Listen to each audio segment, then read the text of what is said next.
the most earth-shattering dig dug. The most realistic joust. Pole position at its best. Only the Atari 5200 Super System plays them. Moon Patrol with arcade graphics. Real sports baseball. You're out. Only on Super System. 2600 games, the adapter plays them all. The Atari 5200 Super System. Its only competition is you.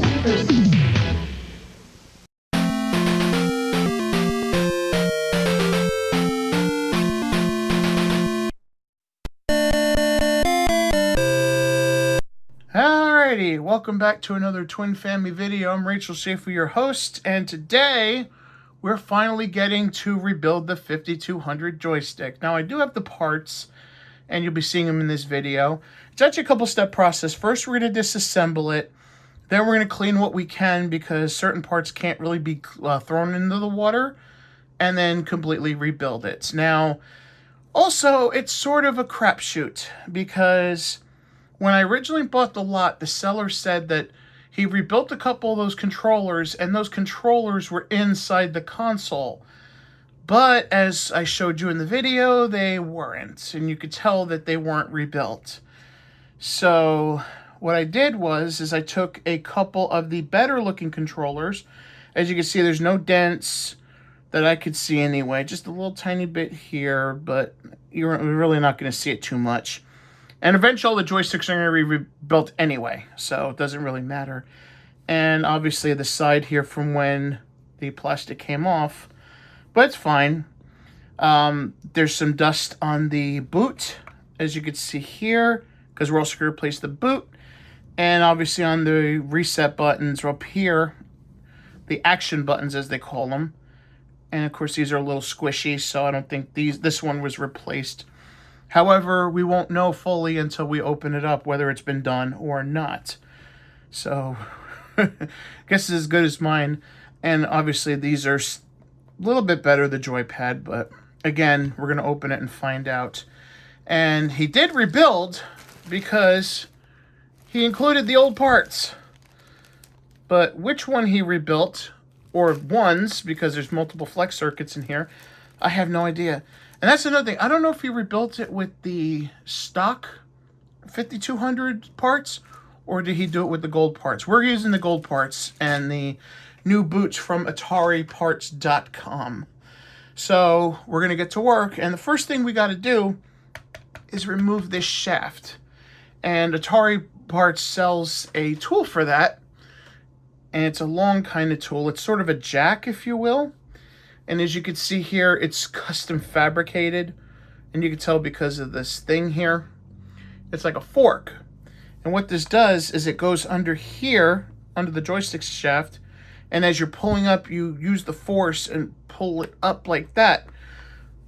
But, you know, there could run a risk of putting a mark in the joystick. So what we're going to do, take this little piece of cardboard, put it under the shaft. And I made it big enough to go over the entire controller, because I've seen people do a small little one, but I feel more comfortable if it covered the entire joystick.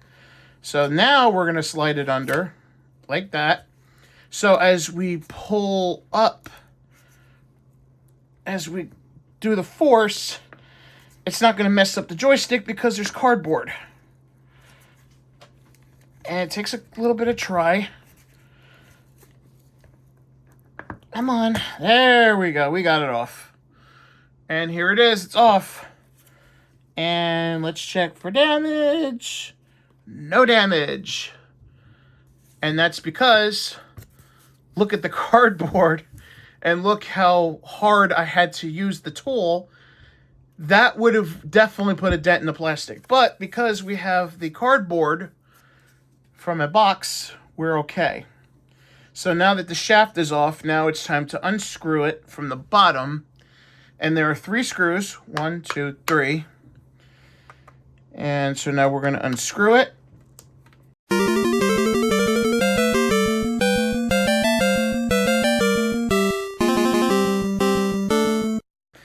I want to stress that the whole time I've held the joystick under my hand like this.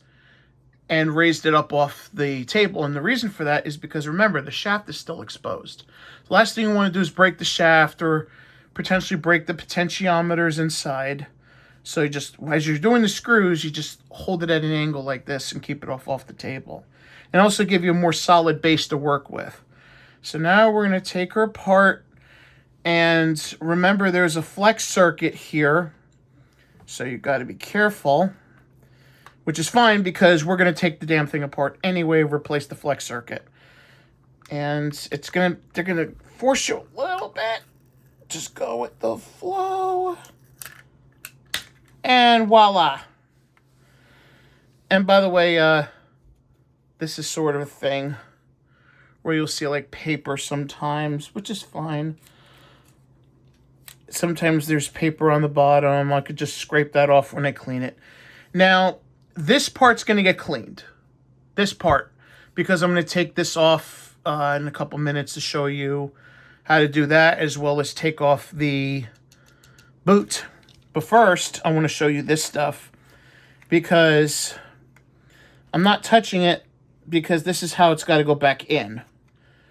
And because you could take these out to clean, but you got to put it back in correctly. And you could also take the shaft and stuff out. However, what I mean by I can't take this thing completely apart to clean it is because the potentiometers here, they're glued in. So if you're going to clean up the bottom, and obviously you're going to want to do that if you're going to restore the joystick, the whole idea is that you've got to take some glass cleaner and obviously to go to the bottom, clean up a little in here, but you cannot soak this. So normally I'd put the parts in the sink with a little bit of dish soap and scrub, but you can't do that with this because there's wires. This can't come out. So it's better to just take a little rag or paper towel with some Windex and just clean up in here and be fine with it. It's okay. And most importantly, and I'll remind you again later, when you're putting the joystick back, and by the way, this is exactly why it's an analog joystick and first of its kind, is because of this. This is what gives the this is what does the direction. One for the, I forget which one's which, but one's for the y-axis, one's for the x-axis. So it's important that these potentiometers, for maximum compatibility and workability, be set to exact measurements. And you see, it was a little off when we took it apart. So the top needs to be set at 9 o'clock. Let me just, put the wire over here to show you. So the top needs to be set at 9 o'clock. Make the little adjustment until you can get as close to 9 o'clock as you can. And the bottom needs to be set at 6 o'clock. And that's how because when these things move around, and we're going to be rebuilding this as soon as we clean them up. When these things move around, one's moving the top, one's moving the bottom, and these are the default registers for the potentiometer. This is what gives the 5200 its analog control. So important that when you put it back together, because we've got to clean that bowl inside of there, it's just like the N64 if you've ever dealt with the analog stick. So it's important that when we clean this up and put it back together, that these two potentiometers are in exact spots. So now that that's out of the way, there's the flex circuit that was caught inside of here. And when you put it back, it's important to keep the rubber off until you're done. But since we're taking it apart and replacing this anyway, we're fine with that. Now we also got to take the fire buttons out as well. And these just slide off like that. And we're going to clean the plastic. We don't need these anymore. But I want to show you, this is the reason why the 5200 controller fails. Right here. Carbon. Not just the carbon, but the fact that these are too small to reach the circuits right here. And also what happens over time is these are carbon as well. So you see all that dirt and grime on there? it develops like that. And yeah, you could clean it.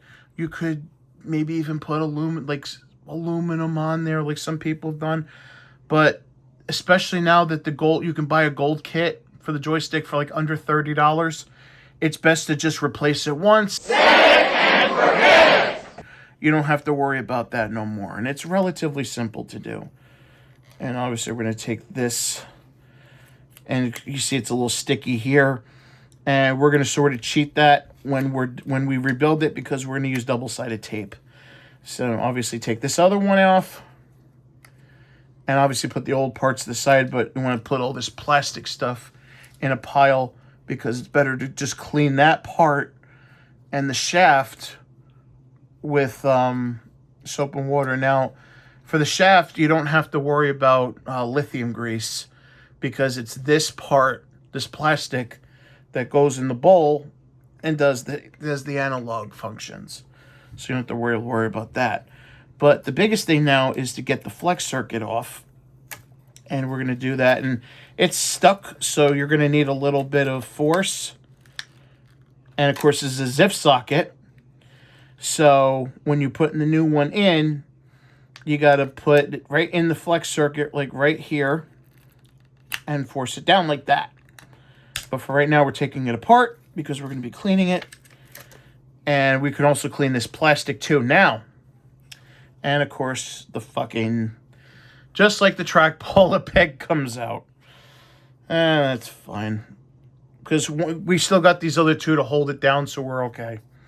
So when we put it back, we could just put the plastic like this, and it'll still hold.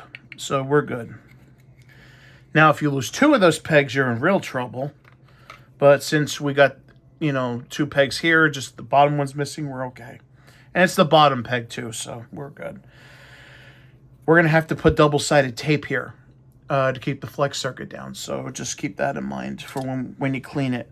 Now, obviously, you know, you could, I guess, take the wire off if you want to, but that's not a good idea. Because if you notice, that wire is actually connected, some of the wires connected to this. So, and again, like I said, the potentiometers are glued in. So, and trust me when I tell you this, because I've actually made this mistake before. While you can technically get the potentiometers out, they're really glued in there. So you're going to cause damage to the joystick. So it's just better to just, for the bottom piece anyway, to just use compressed air, a little bit of Windex on a paper towel, you're good to go. But everything else, like this, we can clean, no problem. And obviously you want to get rid of the rubber stuff and keep the plastic. So now we got to get out the boot. And there's 4 clips here that you're going to need to take it out. I wonder if I can get this in here. Probably not. Probably going to need like a standard flathead or a jeweler's screwdriver to do that. So let me just pause the video and then come back with the jeweler's screwdriver. All right, and we got the jeweler's kit for the flathead because we're going to need a really small one to get in here. So that's what we're going to do. And you want to match up the tabs. But it seems like I'm just getting rubber. Trying to get the ring out. Now, this does have a little bit of give. So just, you know, obviously go around enough where it works itself loose.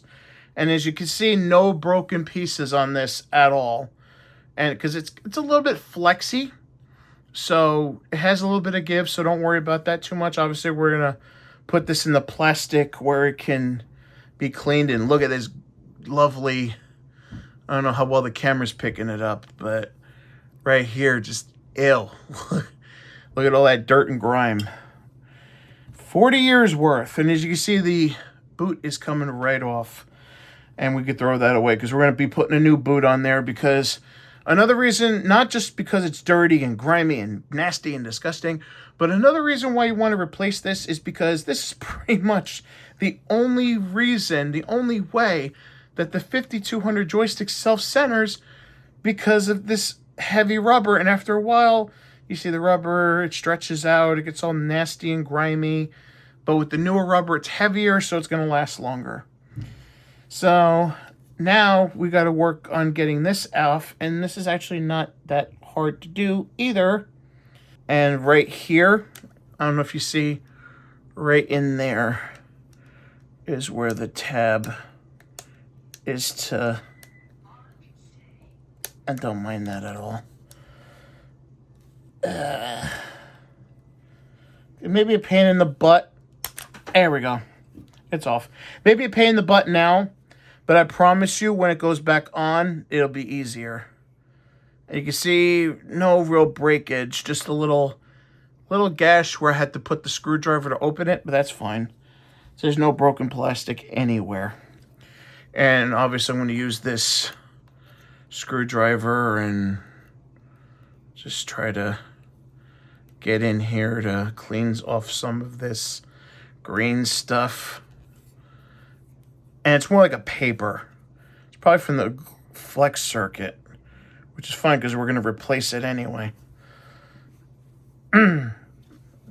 So this is the joystick, the top joystick part, ready to be washed. You don't have to worry about taking this badge off because it's going to just be fine. So ignore this. All of this is what we're going to be cleaning up, because we're going to be putting all new parts in here, and these are the parts we're going to be saving. So now it's on to the sink. All right, about 24 hours has passed since I started taking apart the control. By the way, don't mind that spot. That was the WD-40 when I was trying to get the shaft out, which as of the recording of this, I still haven't done. So before we get to the bottom part and putting the new flex circuit and stuff in, let's rebuild the top. And as you can see, the top is nice and clean and ready to go. Obviously, we could always polish it up when we're done. And in this box are some the clean parts, as well as some replacement parts from AtariParts.com. Well, AtariRepairParts.com. I'm not sure if it's 1 in the morning. I'm not sure if I actually said it right or not.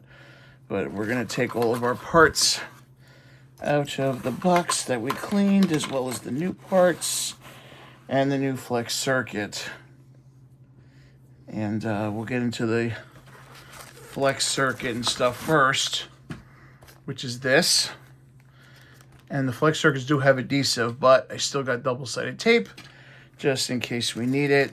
Here's the new parts, and I'll compare the new parts to the old as far as the contacts in a little bit. But first we're going to need this, because we need this to rebuild. So now we're going to take our rubber boot, and we're going to just tuck her in. And remember, it can flex. So that's what you want. You want it to be nice and flex and nice and in. You don't want anything over. And then you want to take your ring, and you want the skinnier side to lock. Because you see, it was pretty much keyed. Because you don't want it to be this way. You know, this is where all the crust was. So you want to sort of key it, because you can see the little hole. I'm not sure if you can see it, but there's a hole right there. And they have 4 tabs on here. So what you want to do is at least match up one of the tabs, and then start going around and closing it up. And remember, this is flexible. And take your time, because there's no rush.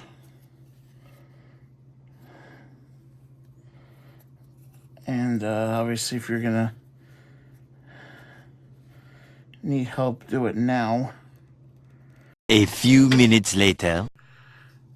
Alright, and after fiddling around with it a little bit, I finally got it in, so our rubber boot is ready to go. I had to use another joystick as a reference and see The thinner part is what stays up. I don't know why I didn't do that before, but whatever. So now you got to redo the back, and that's hopefully going to be a lot easier said than done. Obviously, you're going to need your top. You're going to need your shaft, which has been also cleaned. These two pieces. And that's pretty much it for it. Oh, yeah, and this piece right here. So what we're going to do is we're going to reassemble. And that starts with this. And you're going to put it on the bottom. Like that. Then you're going to take this piece. And that goes like this because that also goes right here. That goes on the top. You can see that's what moves it a little bit. And that's supposed to be off center just a little bit. And then you want to take your square piece. Gotta make sure y'all are paying attention because I've had people say, oh, well, I can't see it. And then you want to take your shaft, which is this piece right here, and glide it into just like that. And do you see? This is how it works. And you could see the resistance that the new rubber boot's giving it to make it self-center a little bit. But see, while it doesn't completely self-center, you could see that it's having a hard time staying in one position because now that the rubber boot's a little flexy, a lot of times if you make the small movement, it tries to move itself back to the middle. Now, you want this obviously to be as straight as possible, but you can worry about that when you put it back in. Now, we got to put the knob back, and that may require a little force, which if you have grip in your hands and a good table, you should have it like this. So now we have our joystick raring to go. Remember, you don't want to move around too much because it's got to go back in the console. So right now that's ready to go. So now we're going to turn our attention to the bottom part. And this is where the new parts are going to come in handy. Obviously, I want to make sure the cable's lined up. Because even though we didn't take anything out of here, it's still worth noting that the cable could still come out. And make sure again, and we're going to be double checking that again once we're ready to reassemble everything. And right now we also want to take this part. Remember that it has the two here because this one broke off. And we're going to put it, make sure the pegs line up. And you really want to make sure those pegs line up because that's what's going to keep your flex circuit in there. Okay. That's ready to go. Now, before I start putting this back together, I want to grab the old parts that we have here to show you a few things. And that is a comparison side by side of the old flex circuits with the new, as well as the old parts with the new. So this, like I said earlier, this is one of the failure points of the 5200, perhaps the biggest one. And that's the small, tiny carbon contacts, excuse me. Just ate before I did the video, which I shouldn't have done, but whatever. Anyway, this is a small carbon contact, and what could happen over time, these can oxidize. And that's what leads to a lot of the black stuff you saw when we took it apart earlier. Now, some people over the years have chosen to maybe clean these up and pretend that everything's fine because, you know, the kits used to be their best. I think they're still their best also, and they charge $50. But now that you can get these for under $30 a whole kit, there's no excuse to reuse these old ones. These old ones are garbage. These old ones are only good to show people, okay, this is what it used to look like. And you can see it's all just, you know, it's copper underneath, but it's still like tin almost. I forget exactly what these are made of, but over the time it gets dirty, and then that's when the contact isn't made. Even if you clean it, it's still gonna not last that long. But with these new bad boys, no such problem. And this is from AtariRepairParts.com. You can see there's a gold-plated contacts. Not only are these gold, so they won't really oxidize, but they're bigger, so they'll make better contact. And we have one for the action buttons. And even though these aren't bigger per se, we still have a bigger area where it can actually touch the contacts. So we got that too. Now we're not going to worry about putting the fire buttons in just yet because we have the new flex circuit. And here she is. And look at that. The contacts are bigger. And this is also gold, so it'll last. Now, obviously, being a flex circuit, we need to bend a couple things. Bend this back because once we put it in the ZIF socket, and I see that I have it. I don't think I have it right. Let me just double check because that ZIF socket's supposed to show. Hold a second. Oh, it is showing. Okay. I do have it right. Okay. And obviously this needs to be flexed because this is what's going to go inside of the top of the joystick when we're done. So it's a good idea. We're not going to put it in now, but what I'm simply going to do is make sure I bend it a little bit so this way once I start putting everything back together, the contact will be out in the open and it'll be easy to touch. So actually, I think I'll use a little more give on that.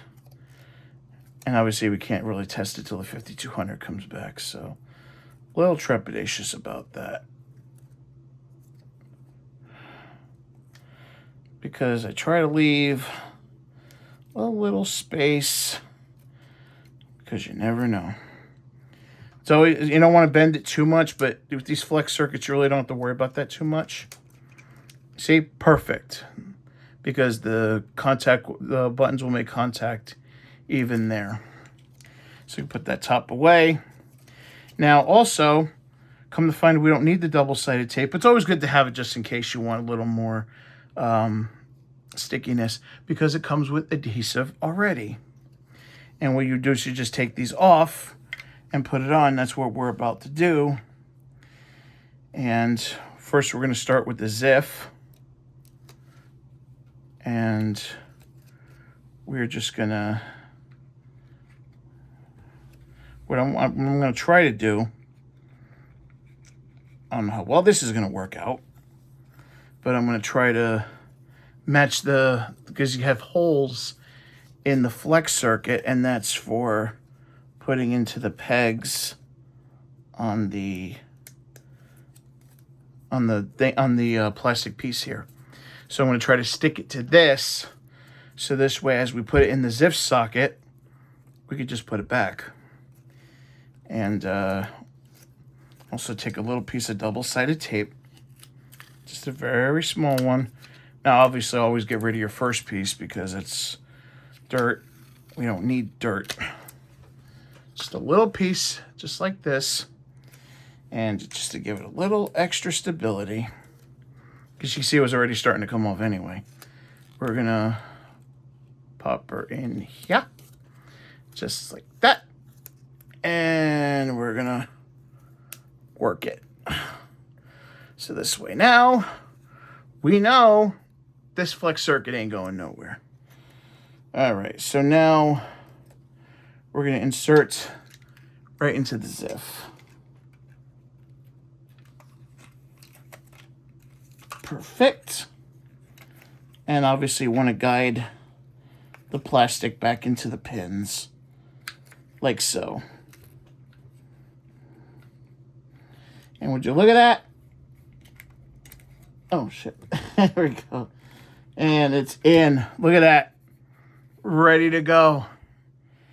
And now We just got to put the sides in.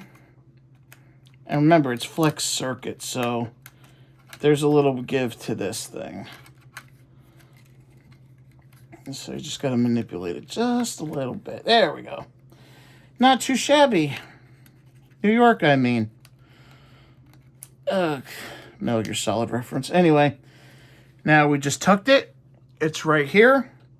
So now we're going to take our adhesive.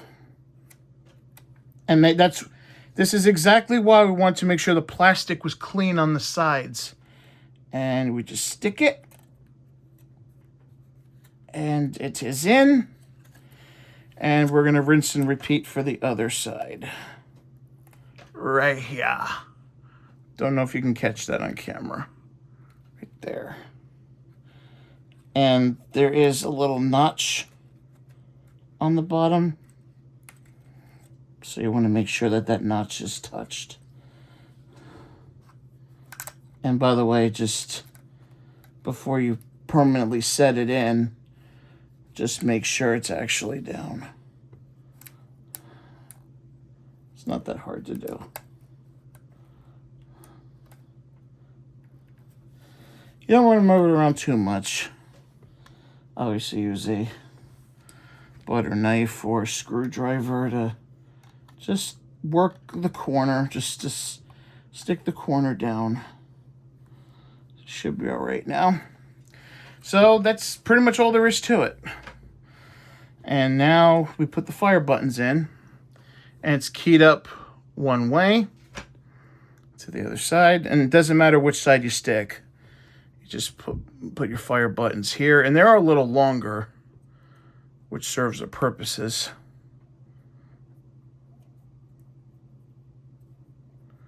So just don't worry about that.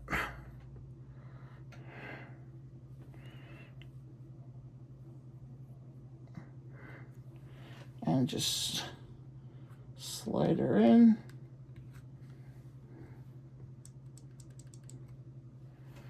And it's going to make that great contact on the joystick button. All right. You want to do the same with the other one. Remember, there's a peg inside, so you want to make sure that lines up as far as you can get it in.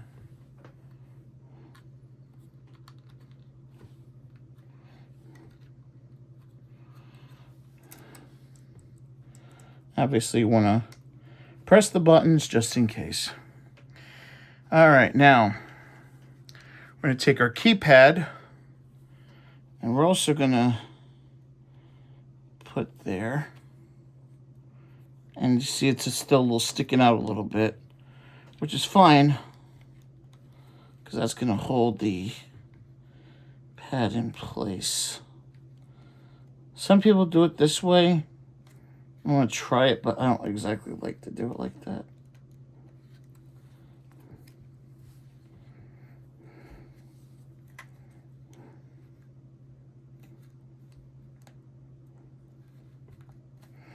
Because I find it doesn't stick too much, especially when you're putting it back together.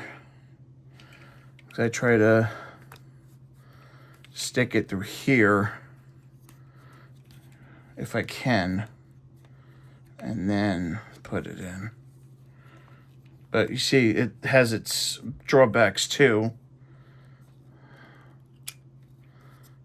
So anyway, now we're going to put it back together. And again, make sure this is at the 6 and this is at the 9 o'clock and the 6 o'clock respectively for these two potentiometers, because that's kind of important. And we may as well just try to stick that here then. Get it on the pegs.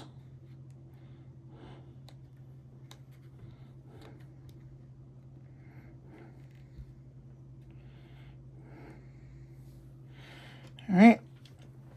Now, before you slide it back on, make sure that this small flex cable is going into the left side of the joystick, of the top of the joystick, because you're going to need that for your buttons later.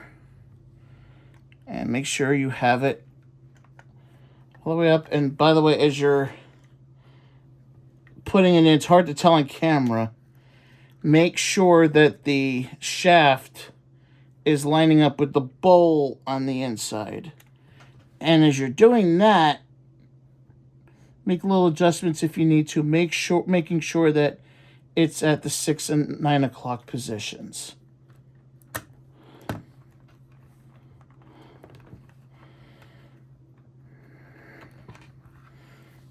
And sometimes it could be a pain in the butt to put back in, which is fine. It's normal. It's to be expected. It's going to take a couple times, a couple tries for you to get it back on.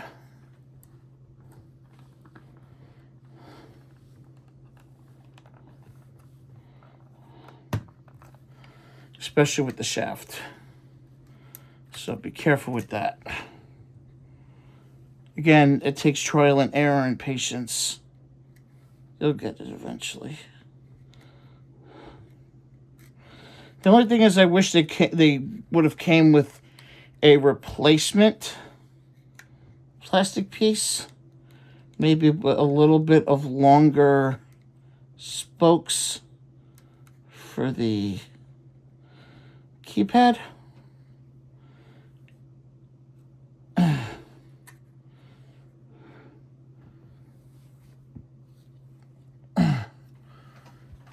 And of course, this is the reason why it wasn't going in.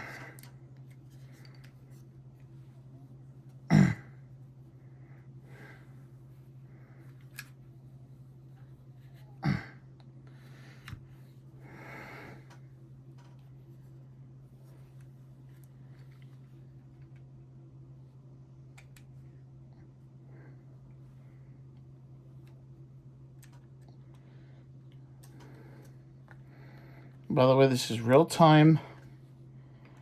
I'm not... I think we got it.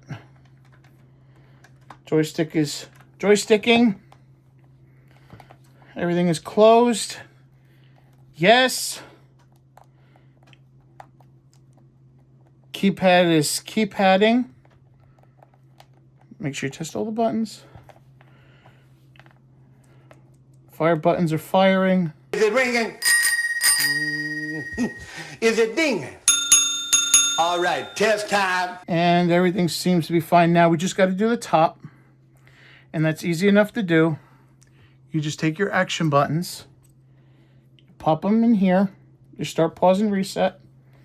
And then you take this top bar and you just click it back in place. And that's all there is to it.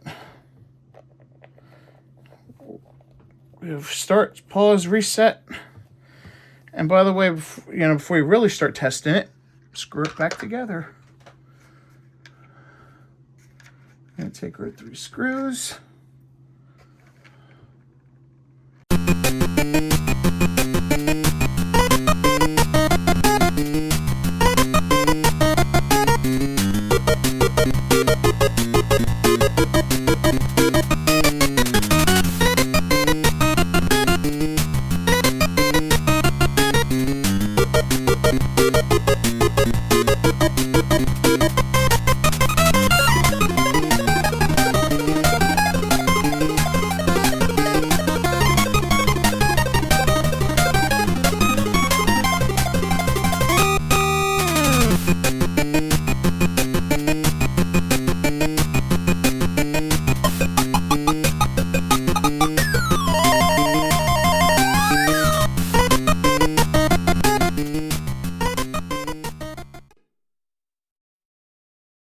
I know some of you are probably thinking, why don't you just use a drill?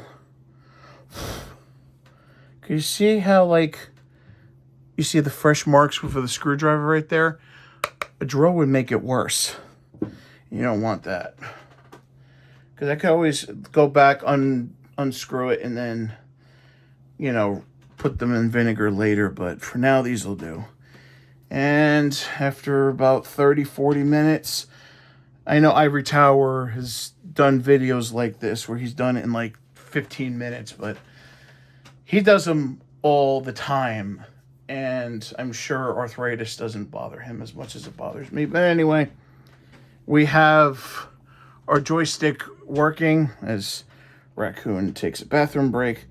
And this is why the new rubber boot is so important, because your joystick's going to be off center a little bit when you're maneuvering it around, but at least it'll most likely go to center. It's not like this older example where I move the joystick around and it just stays there. See, it's like right there.